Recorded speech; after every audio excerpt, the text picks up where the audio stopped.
Queridos, essa noite eu quero compartilhar com os irmãos uma palavra muito apropriada para o nosso tempo. Nós publicamos aí um post trazendo o tema da mensagem dessa noite, que está proposto: a chave que abre as portas do reino de Deus.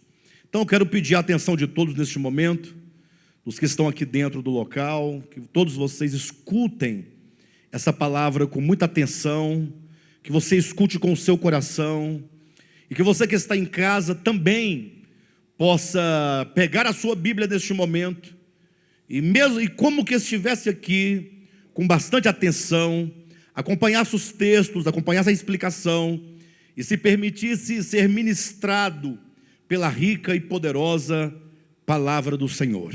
Amém? A chave que abre as portas do reino de Deus. Semana passada, nós, na ministração, lá no finalzinho da mensagem, nós terminamos falando acerca de Apocalipse capítulo 9, versículo 20.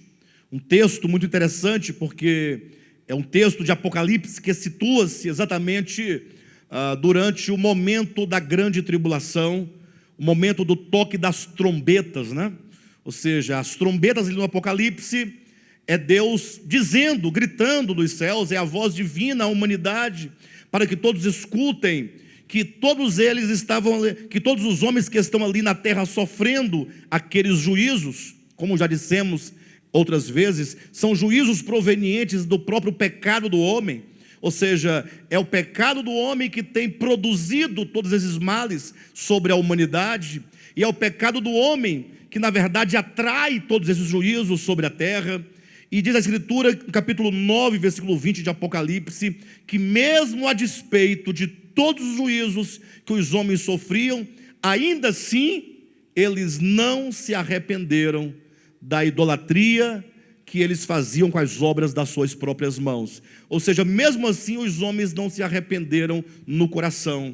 Isso nos leva a pensar exatamente que mesmo no que estamos vivendo hoje, que não chega a ser ainda o toque de uma trombeta do Apocalipse, mas já é um sinal de que as coisas se aproximam, é Deus nos falando. O que é o toque de uma trombeta? O toque da trombeta é um toque para nos despertar.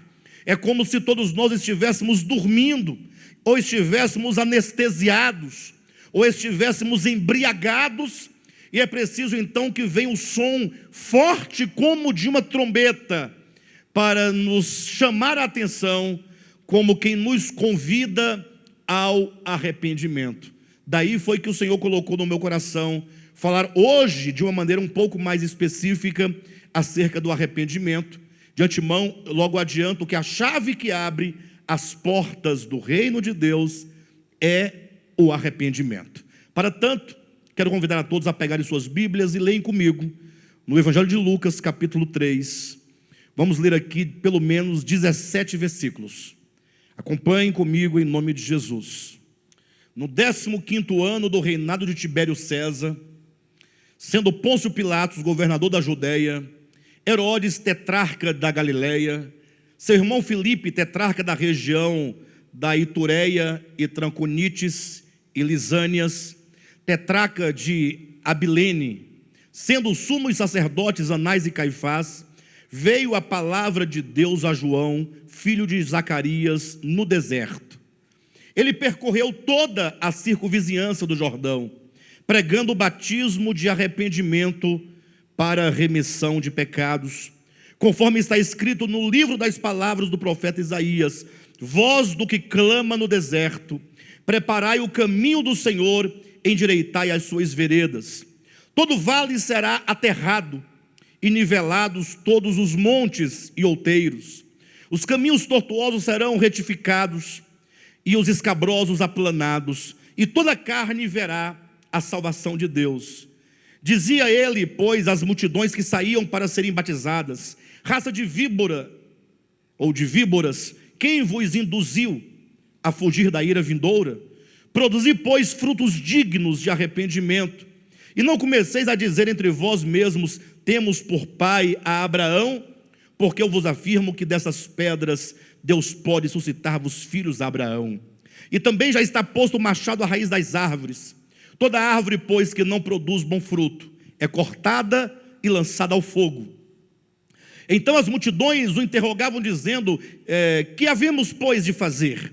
Versículo 11, respondeu-lhes: quem tiver 2 túnicas, reparta com quem não tem, e quem tiver comida, faça o mesmo. Foram também os publicanos para serem batizados e perguntaram-lhe: mestre, que havemos de fazer? Respondeu-lhes: não cobreis mais do que o estipulado. Versículo 14, também os soldados lhe perguntaram: e nós que faremos? E ele lhes disse: a ninguém maltrateis, não deis denúncia falsa, e contentai-vos com o vosso soldo. Estando o povo na expectativa, e discorrendo todos no seu íntimo a respeito de João, se não seria ele porventura o próprio Cristo, disse João a todos: olha, eu na verdade vos batizo com água, mas o que vem depois de mim é mais forte do que eu, do qual não sou digno de desatar-lhe as sandálias, ou as correias das sandálias. Ele vos batizará com o Espírito Santo e com fogo. A sua pá ele a tem na mão para limpar completamente a sua eira e recolher o trigo no seu celeiro, porém queimará a palha em fogo inextinguível. Queridos, hoje eu quero trabalhar com os irmãos esse texto, um texto muito profundo, é um texto chave, é um texto que abre o nosso entendimento, é um texto que faz uma exposição clara e explícita acerca da nossa profunda necessidade, sobretudo nestes dias antes da segunda vinda de Cristo, antes da parousia do Senhor. Eu quero chamar a atenção dos irmãos para vários pontos aqui nesse texto. Eu quero começar aqui quando diz no versículo 2 do capítulo 3 de Lucas, quando diz que veio a palavra de Deus a João, filho de Zacarias, no deserto. Então logo nós temos aqui um texto que diz: veio a palavra de Deus a João. Ou seja, Deus levanta um profeta nos últimos dias para falar palavras de muita gravidade, palavras que são essenciais. Alguém poderia perguntar: pastor, mas João Batista foi há 2000 anos, antes da primeira vinda de Cristo. Como se diz, ou como você diz, que Deus levanta um homem nos últimos dias? É importante nós notarmos que toda a expectativa escatológica daqueles que viveram no Antigo Testamento se cumpriu exatamente por ocasião do primeiro advento de Cristo. Ou seja, a primeira vinda de Cristo, que é a vinda de sua encarnação, quando o verbo se faz carne, ali é o cumprimento dos últimos dias para aqueles que viveram na época ou na era do Antigo Testamento. Ou seja, aqueles que viveram antes de Cristo tinham os seus olhos voltados para o cumprimento das profecias. E Cristo, portanto, quando se faz homem, quando se encarna, ele é ali a tradução exata e o cumprimento exato de todas as profecias veterotestamentárias. Portanto, antes desse advento de Cristo, antes desse advento do Messias, aguardado pelo povo do Antigo Testamento, Deus então envia ali o profeta João. João Batista foi o profeta dos últimos dias, antes do primeiro advento de Cristo. Como agora também, antes do segundo advento, o Senhor também envia vozes proféticas para anunciar e proclamar a sua volta. E quando Deus levanta profetas para falar a sua palavra, sobretudo quando Deus levanta profetas nos últimos dias, são os profetas da última hora, certamente o falar destes profetas são um falar grave e é um falar sobre modo essencial. Ou seja, o que há de mais importante a ser dito nos últimos dias, esse profeta traz, portanto, a palavra do Senhor. Seria como que nós perguntássemos aqui: se nós vivemos os últimos dias, os momentos antes da segunda vinda de Cristo, se nós vivemos esse momento que antecede a parousia do Senhor, eu pergunto: qual é a palavra de Deus para o homem nestes dias? Eu sei que há muitos pregadores, né? Pregadores de várias linhas teológicas, de vários segmentos.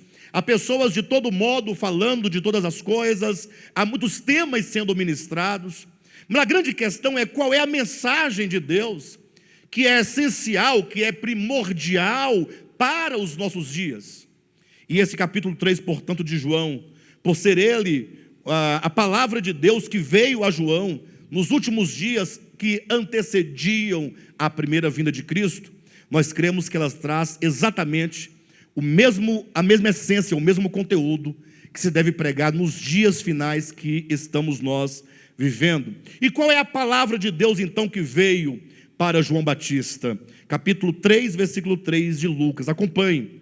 Ele percorreu toda a circunvizinhança do Jordão, pregando o batismo de arrependimento para a remissão de pecados, conforme está escrito no livro do profeta Isaías: voz do que clama no deserto, preparai o caminho do Senhor e endireitai as suas veredas. Ou seja, a palavra profética que vem nos últimos dias é uma palavra que diz: o Senhor está chegando, o Senhor está voltando. Ou seja, vivemos momentos que antecedem a parousia de Cristo. E o problema é que muitos aguardam a parousia, muitos anunciam a parousia, mas se esquece que essa vinda do Messias, essa parousia do Messias, ou que seja, essa manifestação do Cristo, só é possível por meio de um caminho. Ou seja, todos aqueles que dizem: ora, vem Senhor Jesus, que gritam Maranata, quantos de vocês desejam pela vinda de Cristo? Eu acredito que todos os crentes desejam pelo retorno de Cristo, mas saiba que para Cristo vir, que é a sua manifestação, a sua parousia, o que comumente nós chamamos de segunda vinda de Cristo, ele precisa de um caminho pavimentado, ele precisa de uma estrada. Olhe na sua Bíblia, leia direitinho, capítulo 3, versículo 4, conforme está escrito no livro das palavras do profeta Isaías: voz do que clama no deserto, preparai o caminho do Senhor, endireitai as suas veredas.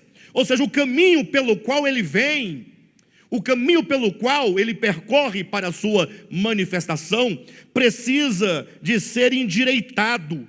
É um caminho que precisa de ter veredas retas. E alguém poderia dizer: pastor, mas como podemos então endireitar tais veredas?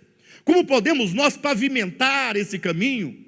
Se você deseja, veja o que diz então o versículo 5: todo vale será aterrado e nivelados todos os montes e outeiros, os caminhos tortuosos serão retificados e os escabrosos aplanados, e toda carne verá a salvação de Deus. Ou seja, esses caminhos de que diz aqui, são caminhos do coração do homem. Não são caminhos que se fazem simplesmente uma estrada que leva de um lugar para outro. Esses caminhos é o caminho por onde Cristo anda, por onde Cristo adentra o coração humano. O que significa que o nosso coração precisa de estradas planas. Para os irmãos entenderem melhor esta profecia, vou convidar os irmãos a abrirem a Bíblia em Malaquias, capítulo 4. Abra rapidamente, para os irmãos entenderem essa profecia melhor, não é? Capítulo 4 de Malaquias, é o lugar na Bíblia onde a primeira vez aparece essa profecia, versículos 5 e 6. Eis que eu vos enviarei o profeta Elias, antes que venha o grande e terrível dia do Senhor. Essa aqui é uma profecia que aponta para o surgimento de João Batista, de que nós estamos lendo em Lucas capítulo 3.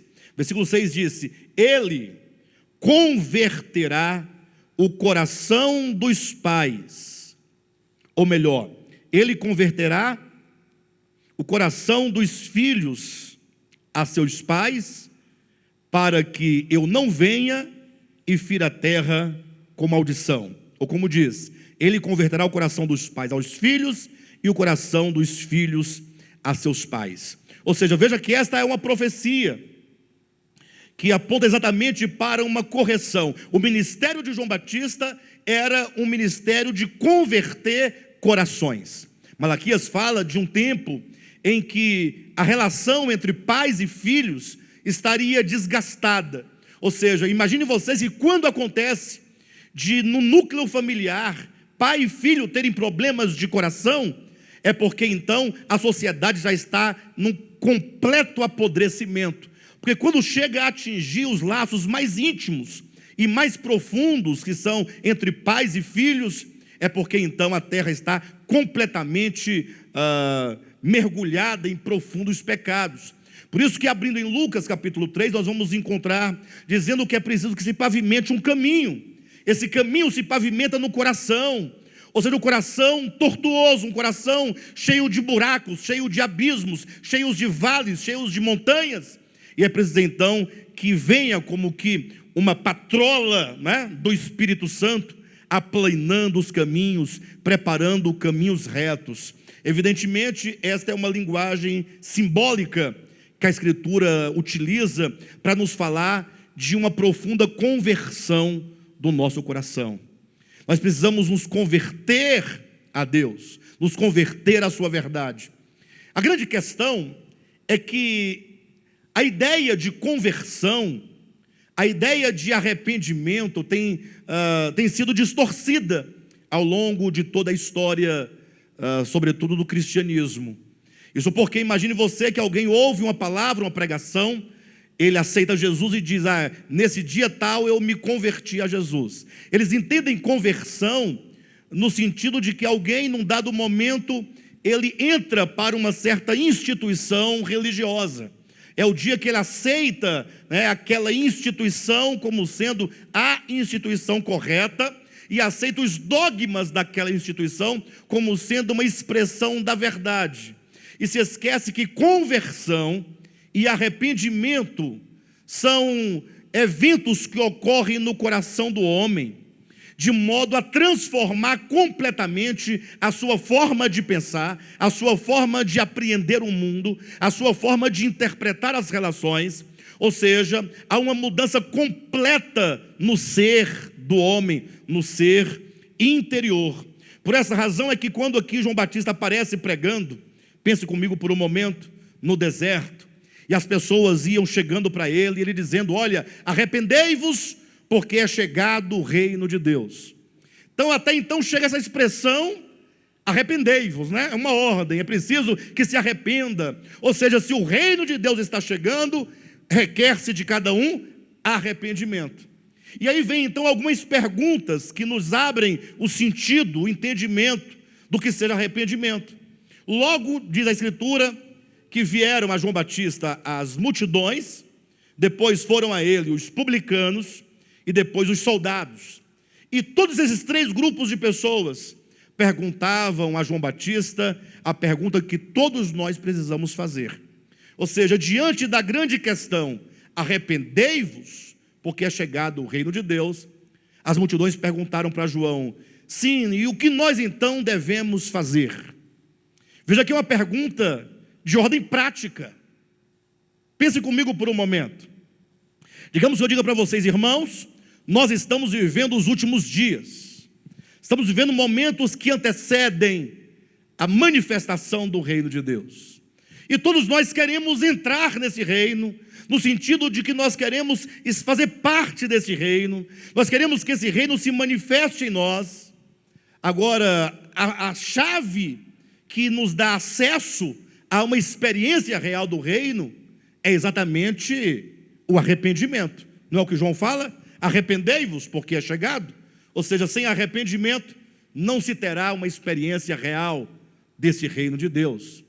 Mas a questão é, sim, precisamos nos arrepender, mas o que isso exatamente significa? Essa é a grande questão. Por isso que está aqui no capítulo 3, acompanhe, versículo 10. Então as multidões o interrogavam, dizendo, que havemos, pois, de fazer?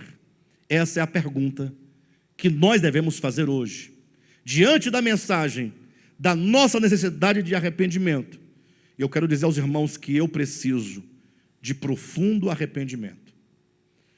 Você deve perguntar, o que nós então devemos fazer? Devemos fazer como está aqui também no versículo 12.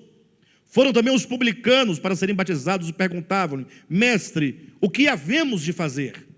Olha como que se repete No versículo 14 diz que os soldados também foram e perguntaram: e nós, o que nós devemos fazer?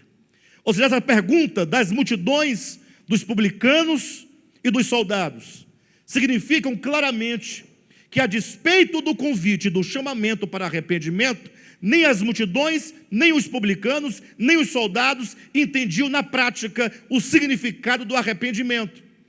E nós devemos ter então este mesmo coração e esta mesma posição. Nós precisamos saber qual é a verdadeira atitude que demonstra o arrependimento.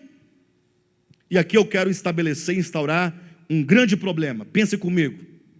Quantas vezes você já se arrependeu?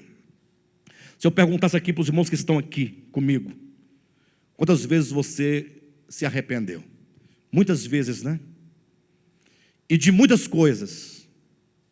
Mas interessante é que quando nós nos arrependemos de algo, temos que pensar esse tipo de arrependimento. Será que nós aprendemos corretamente o que é o arrependimento? Será que quando nós nos arrependemos de algo, nós estamos de fato tendo o arrependimento de que diz a Escritura? Vamos pensar, imagine só um exemplo que de ordem prática, que a irmã Dila diga algumas palavras um pouco graves para o nosso irmão Rodolfo, digamos. Eles ali numa relação de serviço da igreja, de música, ela falou umas palavras, ficou meio nervosa e falou umas palavras que não deveriam ter sido ditas. E aí ela virou as costas, foi embora, estava muito nervosa, e a Eula já pegou pelo braço do Rodolfo também, levou ele para a casa dele, vamos embora, acaba com isso. E aí no dia seguinte vem aquela ressaca moral. Você acorda, fala, puxa vida. Olha o que vem primeiramente no nosso coração. O que o Rodolfo e a Eula estão pensando de mim? Puxa vida. O que o pastor agora vai pensar de mim? O que os irmãos do louvor vão pensar de mim? Ou então ela própria pensando sobre si mesma. E aí de repente ela pensa, eu preciso reparar a minha falta. E então ela procura o Rodolfo, liga para ele e fala, Rodolfo, olha, eu estou arrependida, me perdoe pelas palavras que eu lhe falei. A pergunta que eu faço é, será que isso é um arrependimento? Ah, pessoal, lógico, a pessoa falou as coisas, de repente se arrependeu do que disse. Será que não estaria muito mais a pessoa preocupada com a sua própria imagem? Preocupada consigo mesmo? Ou talvez preocupada com a sua própria entrada no céu. Se eu não resolver isso, eu não entro. Ou seja, a pessoa, de fato, ela não sofre um arrependimento, enquanto o sentido grego da palavra arrependimento, metanoia. Metanoia significa uma mudança de mente, é uma mudança de coração. Metanoia significa uma mudança interior da percepção que se tem acerca do outro, acerca do mundo, e não simplesmente um desejo de corrigir um ato cometido. Essa é a razão porque não raras vezes nós nos arrependemos hoje de algo e amanhã nós fazemos outra coisa tanto quanto a outra do que nos arrependemos, e nós tornamos a nos arrepender e depois nos arrependemos de novo de outra coisa. E nós sempre teremos coisas de que nos arrepender.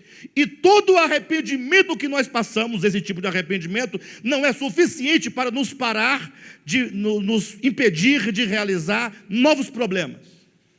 Ou seja, o arrependimento que eu tive acerca de algo, se não me impede de fazer outra coisa errada, não foi arrependimento. Foi apenas uma tentativa de resolver um problema da minha imagem. Ainda mais quando você tem um problema grave com alguém, você fala, a pessoa, me arrependi, quero te pedir perdão, e a pessoa não dá o perdão, fala, não perdoo. A pessoa vai para casa satisfeita, bem, a minha parte está feita, a minha imagem está resolvida, porque eu errei, mas eu pedi o perdão. Agora, toda a responsabilidade está com o outro, porque ele não perdoa. Mas ocorre que a palavra arrependimento, queridos, ela implica, segundo o termo grego, metanoia, mudança. Mas não é mera mudança de comportamento. Ah, pastor, mas como não?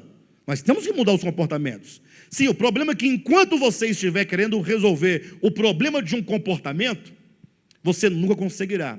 Você resolve o problema de um comportamento hoje, amanhã vem outro comportamento. Ou às vezes você torna a repetir o mesmo problema comportamental daquilo que você já tinha se arrependido, mas que aquele arrependimento, porque não foi arrependimento de fato, não foi capaz de causar uma mudança. Ou seja, veja comigo como João Batista coloca o conceito de arrependimento. Capítulo 3 de Lucas, versículo 10. Então as multidões o interrogavam, dizendo: que havemos, pois, de fazer?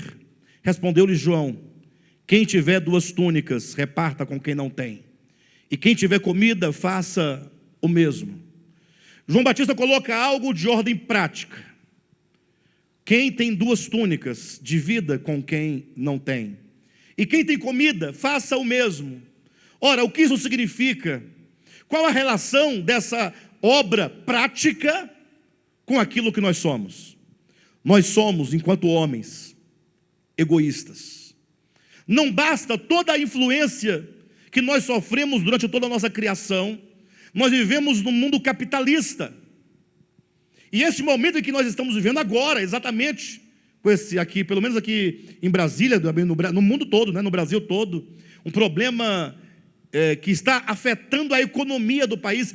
Quantas pessoas estão necessitadas? Quantas pessoas que o seu pão de cada dia, ele vem do trabalho de autônomo que ele tem. Talvez ele não tenha uma poupança, não tenha uma reserva, ele tinha a sua despesa realizada a partir do que entrava diariamente. Por falar nisso, eu quero agradecer publicamente os irmãos do De Volta à Palavra. Eu até disse para o irmão Paulinho que Deus deve estar sorrindo de alegria pela disposição que o irmão Marcinho, irmão Paulinho, com outros irmãos que estão colaborando com eles, de arrecadar meios e fazer cestas básicas e atender os irmãos onde eles se encontram. Então, os irmãos estão mobilizados, isso é maravilhoso. Os irmãos estão unidos, várias pessoas sendo atendidas. E é que esse nosso apelo seja estendido a todos os irmãos. Ora, mas para alguém dividir a sua túnica com o outro, ela tem que ter uma mudança de visão interior. Porque geralmente, o que nós costumamos fazer, queridos?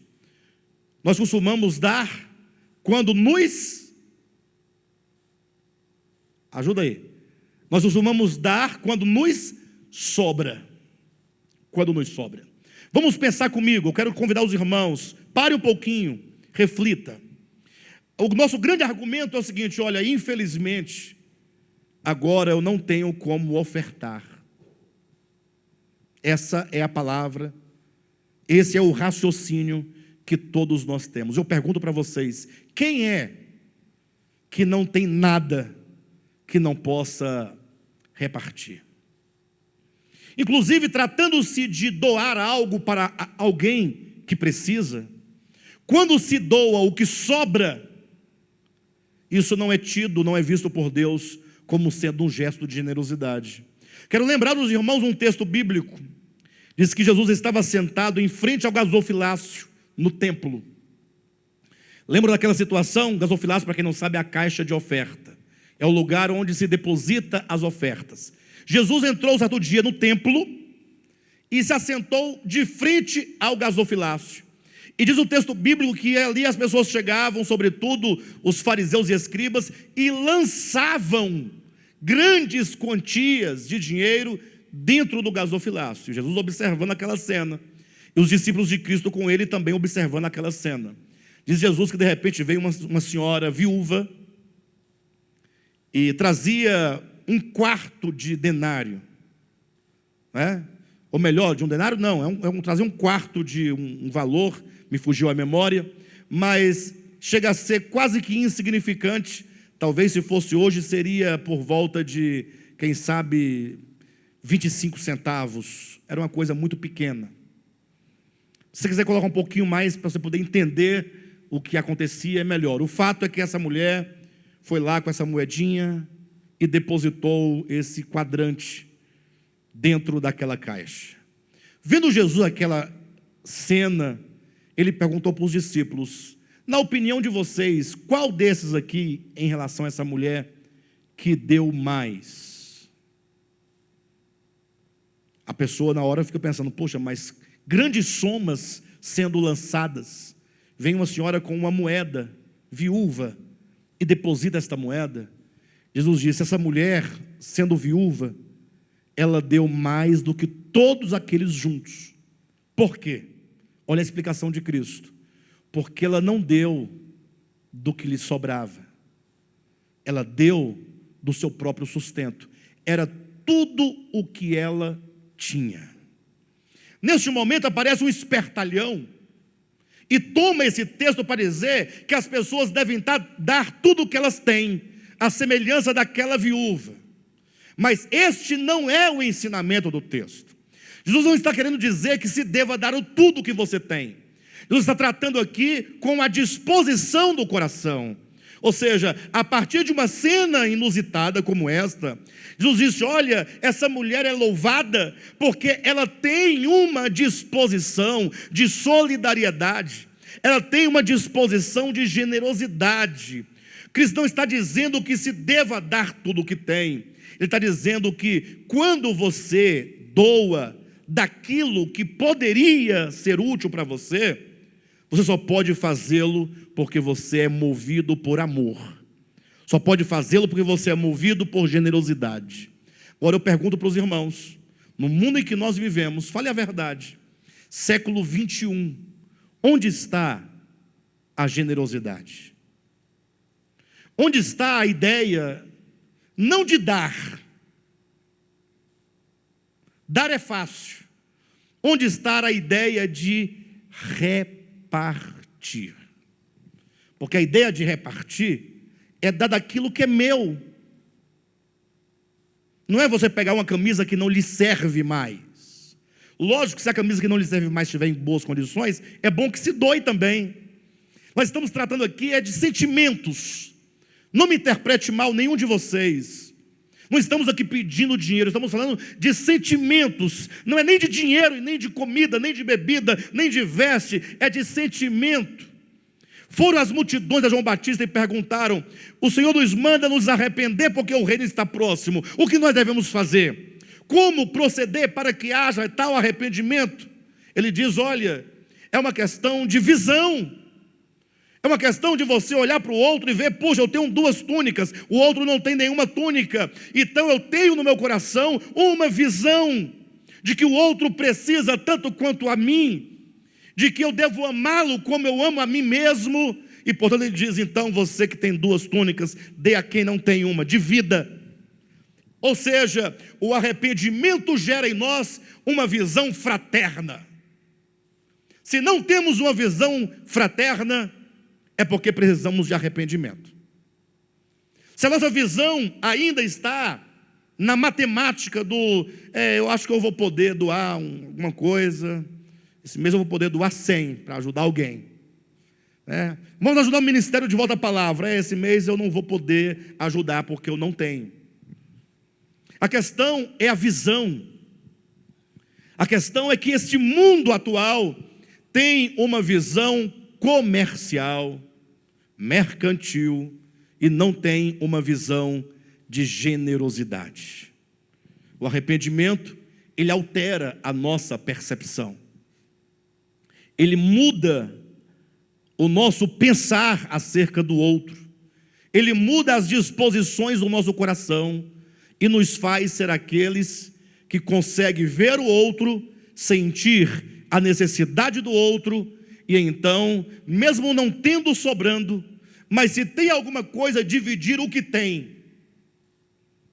Este é o arrependimento. Daí eu imagino que tantos que estão em casa agora, os 10 que estão aqui conosco, aqui no nosso local, e tantos que assistirão essa mensagem no futuro, quantos que, sendo sinceros, não reconhecem neste momento: puxa, nesse sentido, eu preciso de arrependimento.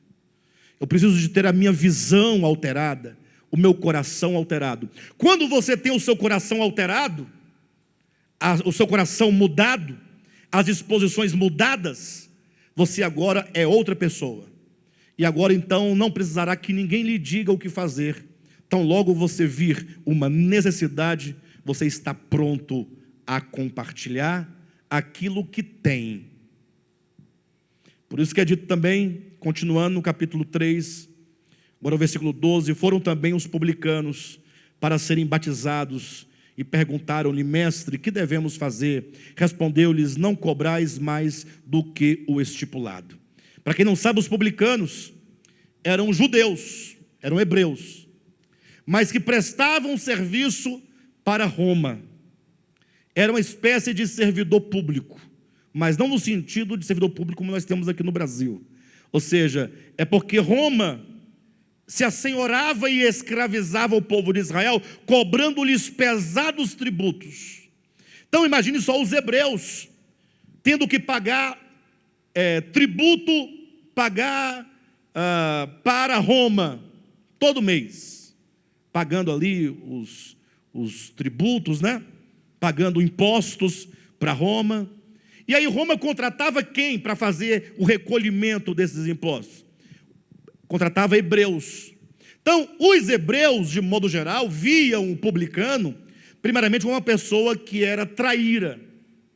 Eles pensavam: um verdadeiro hebreu não se pode prestar a esse papel de se tornar agora um cobrador de imposto para Roma. Então, o primeiro problema do publicano é que ele era visto como alguém que traía o seu próprio povo.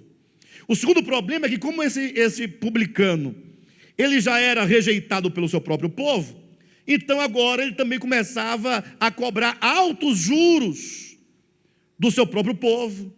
E não somente, ele também extorquia o seu próprio povo, ele roubava do seu próprio povo. O grande exemplo seria Zaqueu. Lembra da história de Zaqueu?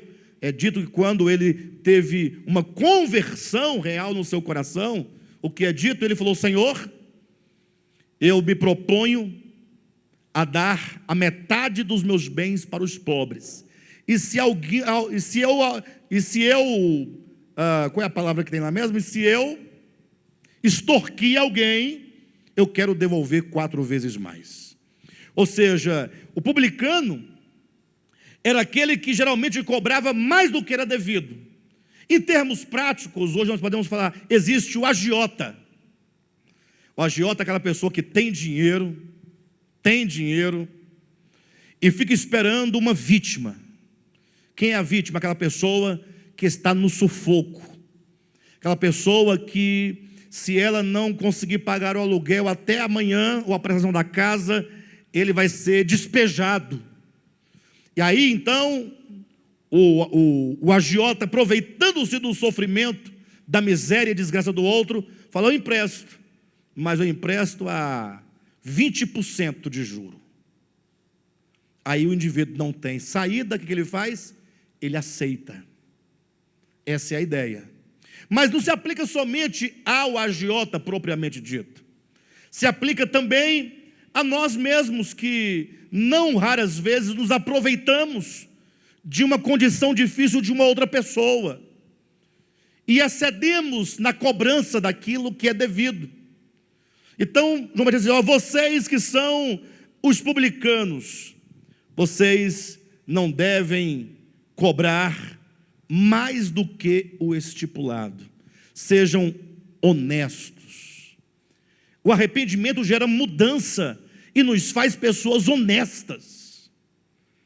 Ou seja, não sermos espertos ao ponto de querer ganhar vantagem de ninguém. E olha que esse sentimento de esperteza, pelo menos no Brasil, é muito evidente. Tem até mesmo uma ideia aí de que o brasileiro sempre gosta de muita esperteza, né? Sempre tem aquele jeitinho. Então, o arrependimento, ele gera em nós uma visão de justiça, gera em nós uma visão de equidade. Dificilmente uma pessoa avara conseguiria cumprir um mandamento como este. O que deve fazer? Como proceder? É dito: não cobreis mais do que o estipulado. Normal. Não, está ótimo, todo mundo concorda. Não se deve cobrar mais que o estipulado. O problema é que, para aplicar esse conceito de justiça, eu tenho que tratar primeiramente com um problema do coração, que é a avareza, que é o amor ao dinheiro, que é a ganância. Por isso que é dito então que a metanoia é uma mudança de disposição. Pode ser que neste momento uma pessoa nessa situação diga: é verdade, eu tenho que me arrepender. Aí vai lá na pessoa que tinha cobrado muito, fala: vamos tirar aquela parte, vamos diminuir, assim está bom. O problema é que essa pessoa não conseguirá vencer o próximo mês sem fazer a mesma coisa de que tinha dito que havia se arrependido. Porque não houve o quê? Mudança interior. Não houve mudança de coração. Arrependimento é mudança de coração. Chegando os soldados perguntando a João Batista o que eles deviam fazer, eles disseram: a ninguém maltrateis. Essa é a questão da violência. A violência é uma questão não somente do ego do ser humano, do coração do ser humano, mas também é uma questão cultural. Nós nascemos aprendendo que nós devemos ser sempre os melhores. Mas para ser o melhor, você vai ter que usar de algum tipo de violência contra o outro. Nem que seja uma violência de palavras. Quantas vezes a pessoa não tem que falar mal do outro para ele poder se projetar? A pessoa querendo ganhar alguém para si. Eu vi muito acontecer isso na minha vida até hoje. Quem se envolve com igreja sabe do que eu estou dizendo. Como eu nasci e cresci dentro de igreja, eu vi muitas vezes, não uma, nem duas, nem três, nem 10, eu vi centenas de vezes a pessoa querendo ganhar alguém para si, tem que destruir a vida de um outro, com injúrias, com mentiras, com meias verdades, cometendo violência contra outros. No caso do texto, de um modo específico, os soldados são aqueles que carregam a espada. Eles dizem: olha, no cumprimento do seu dever, você que é soldado, você que é policial, não ultrapasse o limite da justiça, da lei. Faça tudo o que manda a lei, mas não se assenhore do outro, porque o outro está em estado de culpa, no sentido de agredi-lo, no sentido de ofendê-lo. Olha, mas como isso trata com aquilo que nós somos? João Batista diz: olha, o machado está posto à raiz das árvores. E aqui entramos para um ponto muito importante, porque ele diz: olha, o reino está chegando. Irmãos, o reino está chegando, estou dizendo para vocês. Irmãos, o reino de Cristo vai se manifestar. E no reino de Cristo não existe espaço para ganância, para violência, para mentira, para usura. Não há lugar para essas coisas. O problema é que o nosso coração está cheio de coisas perversas, que nos torna pessoas perversas. E se não houver uma mudança profunda no nosso ser, de olhar, de nos pôr no mundo, de nos relacionar, se não houver uma metanoia, como poderemos nós participar dessa manifestação do reino de Deus? O fato é que a verdade bíblica ensina, e eu quero chamar a atenção aqui do calvinista, e também do arminiano, vocês dois. Não quero discutir nem com um, nem com o outro. Quero dizer apenas, fora de qualquer jogo e disputa teológica, eu quero dizer algo. Quando se prega arrependimento, não está aqui discutindo teologias, está discutindo mudança de mente, mudança de coração. E o fato é que quando se fala de arrependimento, nós temos o seguinte raciocínio: primeiro, o reino de Deus está chegando, ele há de se manifestar. Segundo, ninguém entrará ao reino de Deus em sua manifestação se não passar por metanoia, por profunda mudança interior. Somente aqueles que sofrem essa mudança, essa metanoia, mudança de mente, mudança de coração, mudança de vontade, mudança de emoção, mudanças tais que nos faz perceber diferentemente o mundo, que nos faz mudar completamente a nossa relação para com Deus, para com os homens, para com a criação. Se não tivermos tais mudanças, não entra no reino de Deus. não tem como a entrada nessa manifestação, ou que seja a participação nessa manifestação, só é possível com mudanças reais. Essa mudança real, ela é possível, ela é divina, mas não é uma obra divina da qual você não participa, porque tudo começa com um chamamento: arrependei-vos. De quê? Da usura, da violência, da ganância, da falta de fraternidade, da falta de generosidade. Você vê que aqui não fala nada de brinco, de batom, de calça, de esmalte, fala de cerveja, de música, fala. Enquanto os crentes estão preocupados com música por aí, não pode cantar essa música, outra, fala, não, é a usura. É complicado. É a falta de fraternidade, é a ganância, é a violência. Então tem que haver essa mudança. E então essa palavra me vem, e agora no poder do Espírito Santo, na reflexão, eu falo: Senhor, eu preciso de mudanças aqui dentro. Como? Mudança de visão. Você é governado pelo quê? Você terá que fazer você tem que sondar profundamente, pelo poder do Espírito, pela palavra, diariamente. Senhor, ilumina, Senhor, arranca. Enquanto você não se convencer e dizer: Senhor, eu sou um avaro. O problema é que nós negamos que somos. O avaro não diz: eu sou avaro. É ruim dizer isso. O problema é que aquele que usa de violência não diz: sou violento. Ele diz: não, eu falei porque o outro mereceu. E aí você vai criar todos os argumentos para justificar a sua violência.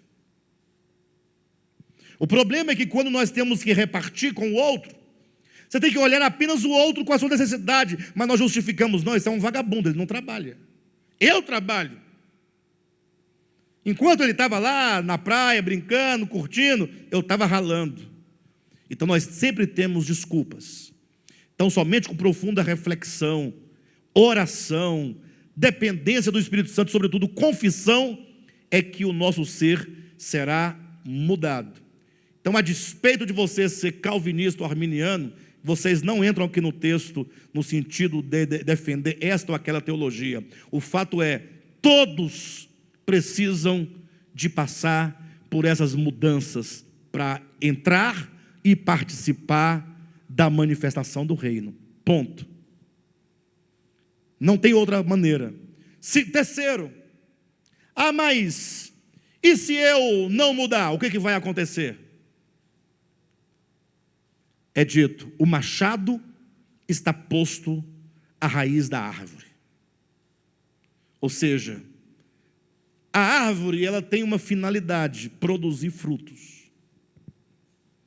E Cristo conta várias parábolas nesse sentido. Lucas capítulo 13, nós lemos no início dessa reunião. João capítulo 15. Sempre é dito que a função de uma árvore plantada numa vinha é produzir fruto. Que fruto é esse? Vamos pensar João capítulo 15.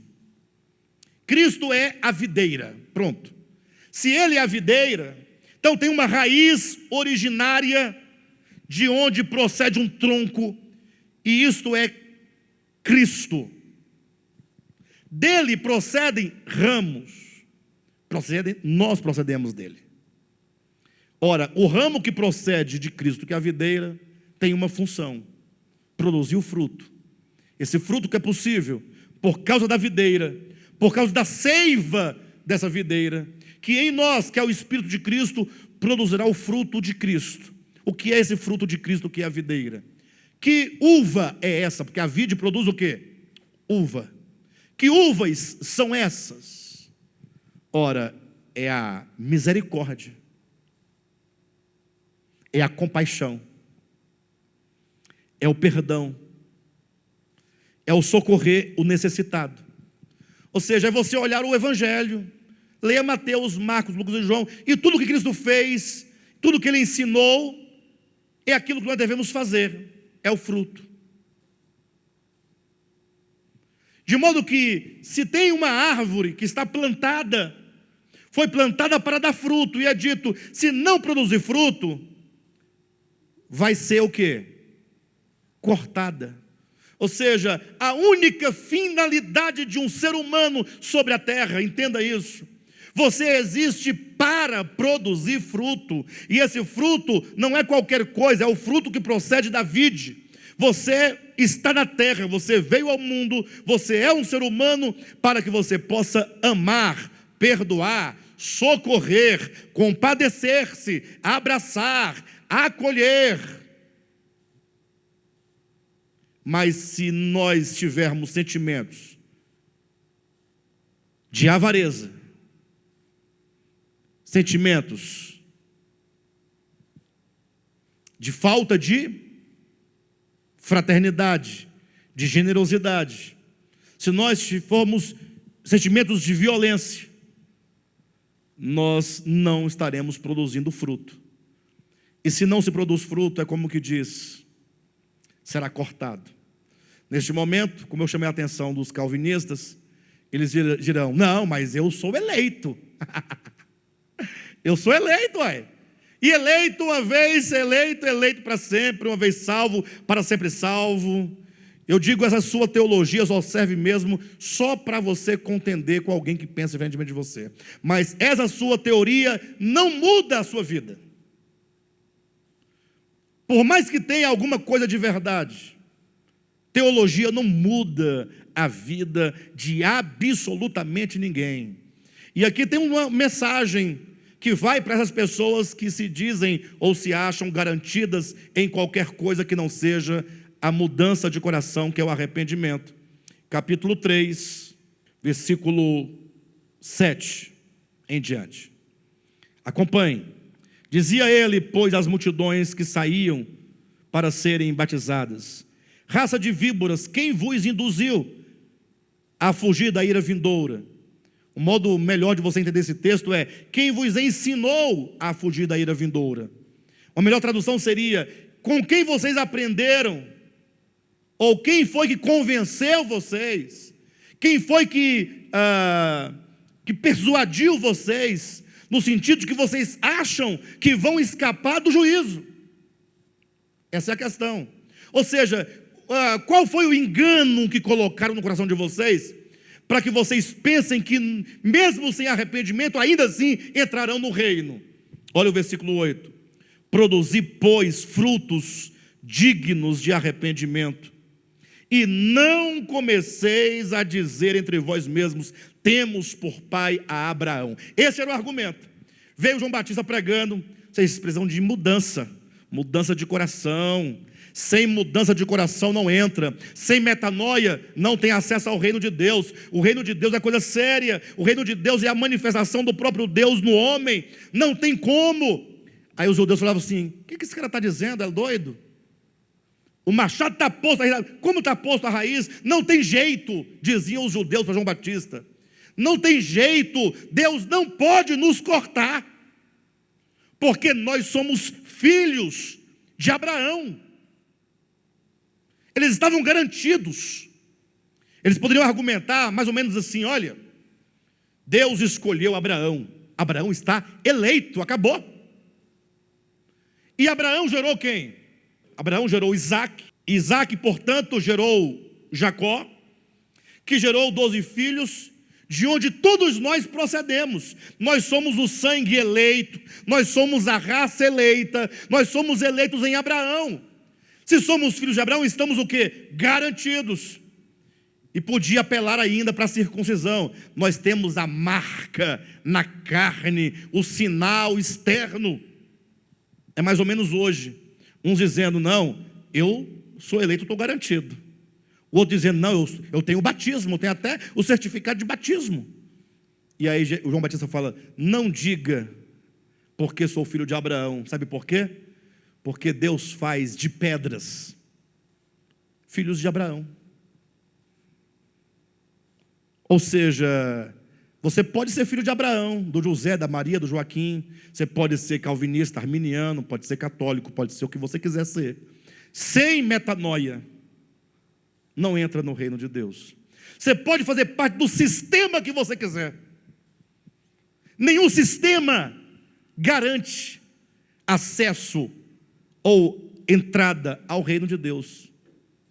Você pode dizer, não, mas a minha igreja é a verdadeira. Sim, mas isso não dá garantia, não é a chave que dá acesso ao reino de Deus. A única coisa que dá acesso é metanoia, arrependimento, mudança. Nós precisamos de sofrer profundamente uma mudança no nosso ser. Precisamos. Por isso que lá no capítulo 13 de Lucas, nós lemos agora, no início da reunião, estava lá Jesus conversando com as pessoas, e algumas pessoas pensavam assim, Jesus, o que o senhor acha daquelas pessoas que estavam lá no templo oferecendo sacrifícios a Deus, quando Herodes mandou matar todos aqueles ofertantes e misturou o sangue deles com o sangue das ofertas? O que o senhor acha disso? Seria mais ou menos perguntar assim, o que vocês acham daquelas pessoas que morreram quando derrubaram as Torres Gêmeas nos Estados Unidos? Né? Tantas mil pessoas lá dentro morreram. O que vocês acham disso? Eu como perguntasse assim, o que vocês acham das pessoas que estão morrendo de coronavírus agora, hoje em dia? Está todo mundo me perguntando, manda WhatsApp, manda e-mail, pastor, e aí, o que você está achando? O que você está achando do que está acontecendo? Seria mais ou menos falar assim, pastor, aquelas pessoas lá que morreram naquele tsunami em 2004, na ilha de Sumatra, o que você acha daquilo? Os que morreram na boate, lá em Santa Maria, não morreram um tanto de gente? Pastor, o que você acha? Olha a resposta de Jesus, na sua Bíblia, capítulo 13 de Lucas, versículo 1, naquela mesma ocasião, chegando alguns falavam a Jesus a respeito dos galileus, cujo sangue Pilatos misturara com os sacrifícios que os mesmos realizavam. Vamos mudar esse texto aqui? Sem ferir a verdade? Naquela mesma ocasião, chegando alguns falavam a Jesus a respeito daqueles americanos que morreram quando as duas torres gêmeas foram derrubadas. Você pode mudar assim, ó. Naquela mesma ocasião, chegavam alguns que perguntavam a Jesus, dizendo o que Cristo achava daqueles 300 mil, das 300 mil pessoas que morreram no tsunami lá em Ilha de Sumatra, em 2004. Ou desses que estão morrendo de coronavírus. O que falar sobre eles? Olha a resposta. Ele, porém, lhes disse, pensais que esses, a que você se referiu, eram mais pecadores do que todos os outros galileus, por terem padecido essas coisas? Olha o que é o Evangelho. Você se sente melhor? Olha como o Evangelho trata com o nosso coração. E olha o tanto de que nós precisamos de mudanças reais no nosso ser. Olha o tanto. Você se sente melhor do que alguém porque você faz alguma coisa que a pessoa supostamente não faz? Nós temos que tratar com o nosso coração. Me recordo de uma pessoa que ela insistia para os irmãos orarem, né? Irmãos, vamos orar tal dia. Todo mundo vem para cá, vamos orar. Aí no dia vinha só 2 pessoas, 3. Aí os irmãos, os 3 oravam, né? Aí ficavam depois com raiva dos outros que não foram orar.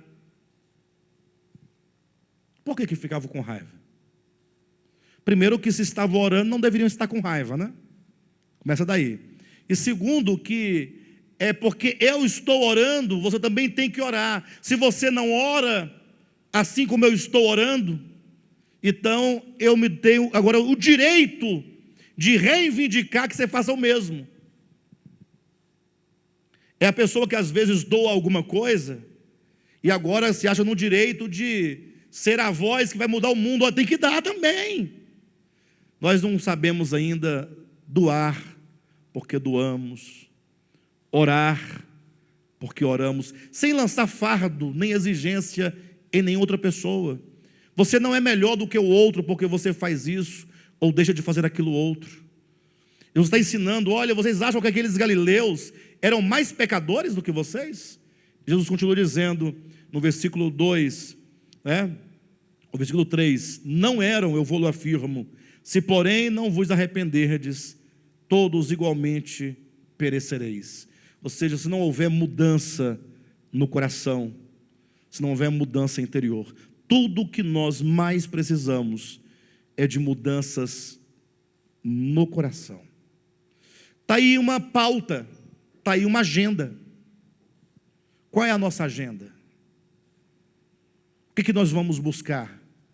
Aquilo de que nós precisamos buscar tais mudanças.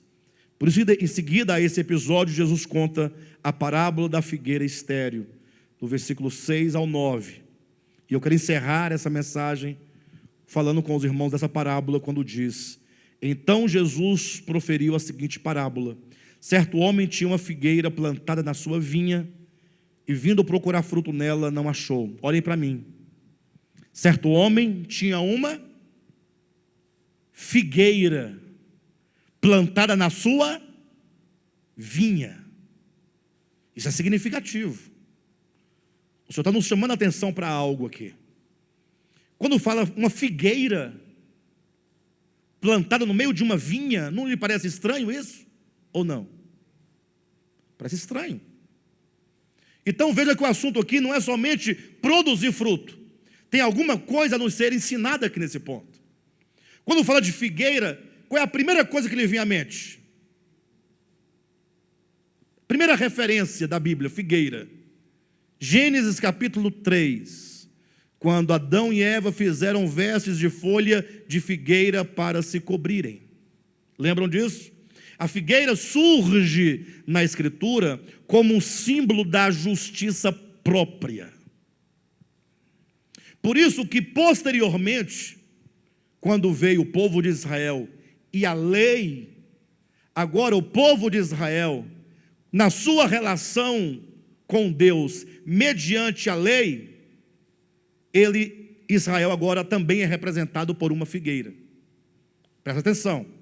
A figueira surge primeiramente como símbolo de justiça própria, aquilo que o homem é capaz de realizar para se auto-justificar diante de Deus. Obras externas. Ou seja, aquela folha de figueira não resolve o problema do coração, apenas resolve o problema aparentemente. Vê a nação de Israel, que na sua relação ou relacionamento com Deus, eles o faziam mediante mandamentos externos, mediante essa obrigação externa de fazer e não fazer. Israel agora também é representado nos evangelhos por uma figueira. Quando diz uma figueira plantada na vinha, a vinha é a obra de Deus. E agora chama-se a atenção para um povo representado pela figueira, no sentido de que esse povo tem um relacionamento com Deus, é chamado de povo de Deus, é reconhecido como tal, mas toda a sua relação para com Deus não era de produzir fruto, mas era de mera aparência. É quando você fala assim: não, eu tenho um conjunto de coisas que me fazem parecer um crente. Quer ver uma coisa? Crente bebe, teoricamente falando.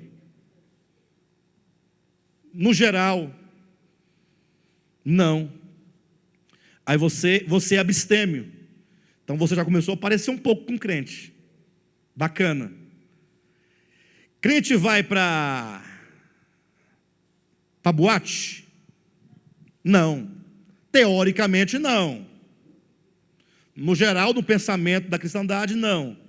Então você, que também não vai, já começou a parecer com crente. Crente vai para o culto, para a igreja? Está parecendo. Crente canta no coral?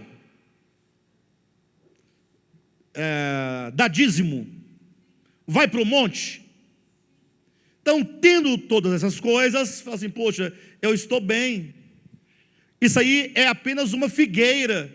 Deus não quer a nossa aparência. Deus quer mudanças profundas no coração que produzam frutos, como diz João Batista, frutos dignos de arrependimento. Não adianta dizer que você é filho de Abraão, que você é filho de crente, que você se veste como crente, anda no lugar de crente. Não, Deus quer o fruto. E o fruto que Ele quer não é aquilo que a religião diz que você tem que fazer. O fruto é generosidade, misericórdia, gratidão, acolhimento, dividir o pão, socorrer o necessitado, o órfão, a viúva, perdoar, amar, abrir mão, levar as cargas uns dos outros. Este é o fruto. De modo que é dito que o dono daquela vinha foi à figueira procurar fruto e não encontrou. E aí vem as severas palavras. Ele, chamando o viticultor, diz assim: o que essa figueira faz aqui, se ela não produz fruto algum? Ela está ocupando inutilmente a terra. Em outras palavras, a única razão de ser é produzir fruto. Não produz, é inútil.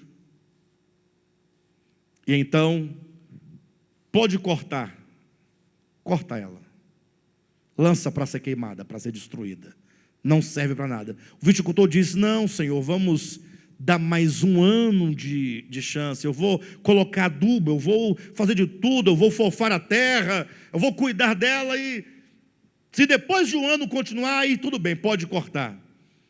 Olha como Deus é bom, no sentido de que Ele fala: se você está como aquela figueira, nessa relação com Deus meramente de aparência, se você se justifica no fato que você é filho de crente, cresceu na igreja, toca na banda da igreja, no coral, é diácono, é pastor, né?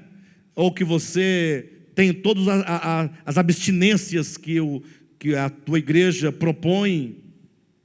Então assim, olha, Deus quer o fruto. E Deus diz assim: olha, você tem tempo. Será que nós não estamos dentro desse nosso tempo?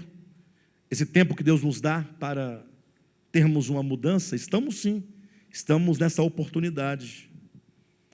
Por isso que Pedro vai dizer na sua segunda epístola, no capítulo 3, dizendo que Deus não retarda a sua promessa, como alguns a julgam demorada. Pelo contrário, Ele é longânimo para conosco, não querendo que nenhum se perca, senão que todos cheguem ao pleno arrependimento.